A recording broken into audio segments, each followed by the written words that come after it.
Hi guys, it's Diana here. I am a therapist specializing in sexual and compulsive disorders, and today I want to talk about what is holding you back from getting support. What is really holding you back from kicking your porn habit or your struggles with sex addiction? What is stopping you? What's stopping you from getting help? What's stopping you from joining a program? What's stopping you from really reaching out to a therapist or a coach? Now, there's a group of you that the answer is you really don't want to. You're not ready. You still want to engage in those behaviors. And there's probably lots of reasons why that is. People start these behaviors and these habits for a reason, right? Maybe it meets some need you have. Sometimes it's that need for an adrenaline rush or a need for an adventure or a risk-taking kind of behavior. Sometimes it's meeting a need that you're not getting met in other areas of your life. Sometimes it spurs from an incident or a traumatic event, or sometimes it's just a coping skill to get you through, and maybe at one point it was okay and it was working maybe pretty well for you, and now it's kind of gotten out of control, but you're still not ready to change it. You're not ready to drop that yet, and you're not really ready to get help. So there's a group of you that that's true for. The group that I want to talk to, though, is the group that knows that you need help. You know that you need help, but you still haven't reached out and got help. So I want to look at reasons why that is. And there's probably a lot of reasons, and if you have some that I don't cover, please add them in the comments or let us know directly. But these are some of the reasons that I come up with and some of the reasons that I've heard from my clients for why it took them so long to get help or some of their hesitations. Now, one big one I think is that you really don't want to admit that you have a problem, right? Getting help, it takes admitting, hey, I have a problem and I can't do this on my own. Now, for men in particular, this can be a little bit of an ego blow. That's admitting that you need help outside of yourself, that you can't handle this alone. And for some people, that's really hard, right? And maybe you're really successful in so many other areas of your life, and you can handle really intense things and really big things, and you do them well. And you don't want to admit that this is one area that's out of control and you can't figure it out on your own. That can be really hard to admit, and that's one of the barriers that people find in getting help sometimes. Another one, especially for really busy people who have really successful things going in other areas of their life, is you don't have a lot of time to devote to this. Maybe you're traveling a lot, and maybe you're really busy running a business. Maybe family is really taxing and takes a lot of work and energy, and you don't have time. Now, that's a common thing that I hear from people.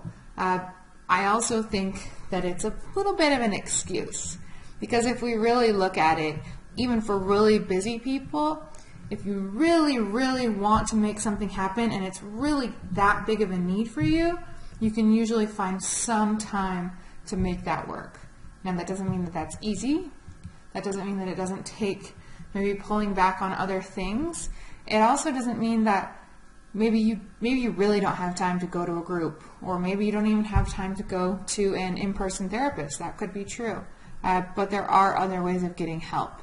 There are online programs like our program, Porn Reboot. There's online therapists. JK and I both see clients online and over the phone and remotely, so we can kind of work with people who are really busy like we are. So with all of these things and all of these options in our world today, the time thing isn't as valid, right? You can get help on your own time.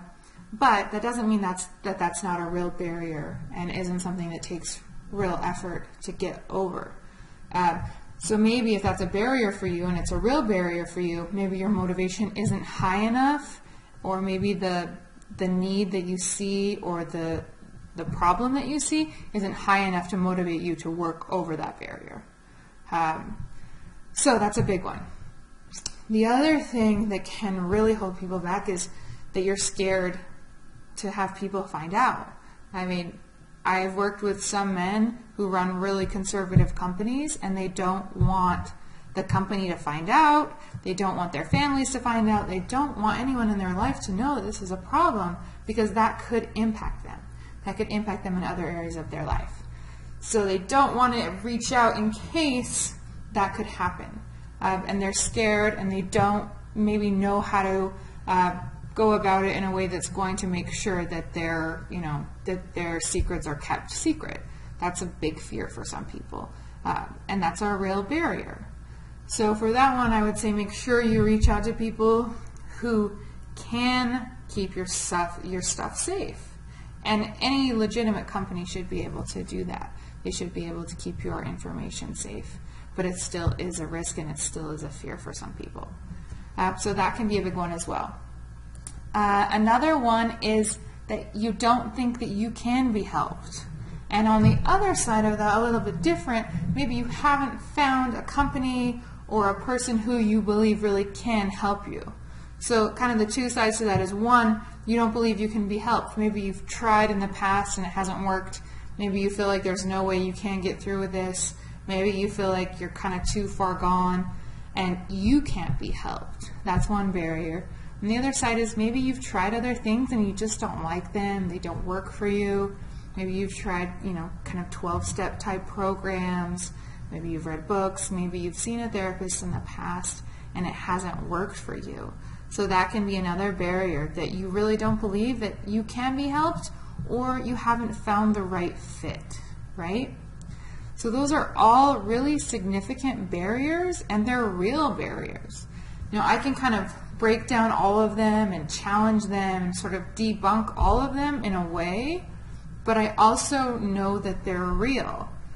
These are real barriers, and they can be really hard to get over.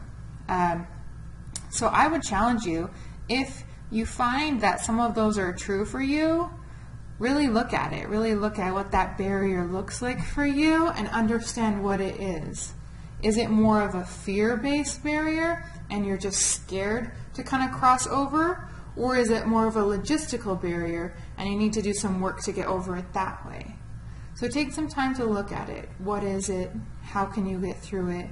And is it that you're not quite motivated enough to put in the effort to try to get through it? Or are there some other things there that you need to look at? Really taking some time to think about that, maybe writing it out, maybe talking it through to someone can really help, and that can really kind of help you figure out what you need to do to get you from where you are to a place where you're working through some of this stuff, to where you're able to kind of remove these barriers and get the help that you need, right? And if you're in this category, you know you need help, and you know that your life would be positively impacted by getting help and getting some of these habits in control. So you know that. So you know that breaking down these barriers actually gets you to a better place and impacts your life positively. So take some time, reflect on this. Let us know if you have any questions or comments, as always, and we're happy to help.